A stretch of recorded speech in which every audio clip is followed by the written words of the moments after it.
అందరికీ వినాయక చవితి శుభాకాంక్షలు. తెలుగు వాళ్ళలో ఒక మాట ఉంది, ఎవరైనా అదే కథ మళ్ళీ మళ్ళీ చెబుతుంటే దాన్ని బండ పురాణం అంటారు. అలాంటిదే ఇప్పుడు అమెరికా అధ్యక్షుడు డొనాల్డ్ ట్రంప్ విషయంలో జరుగుతోంది. ప్రతి సందర్భంలోనూ ఆయన ఒకే మాట చెబుతూనే ఉన్నారు, నేనే ఇండియా పాకిస్తాన్ మధ్య యుద్ధం ఆపాను అని. ఇటీవల వైట్ హౌస్ లో జరిగిన బీఫ్ రింగ్ లో కూడా ట్రంప్ ఇదే విషయం మళ్ళీ ప్రస్తావించారు. ఆయన మాట్లాడుతూ, నేను 7 యుద్ధాలను ఆపాను, అందులో ఇండియా పాకిస్తాన్ మధ్య యుద్ధం కూడా ఉంది. అది అణుయుద్ధం అయ్యే స్థాయికి చేరింది. వారు ఒకరిపై ఒకరు విమానాలను కూల్చేస్తున్నారు.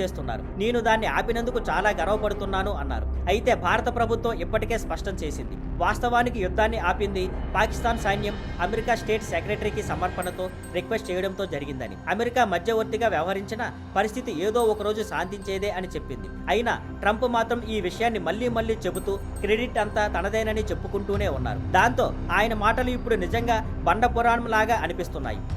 Thank you for watching. Please like, share and subscribe.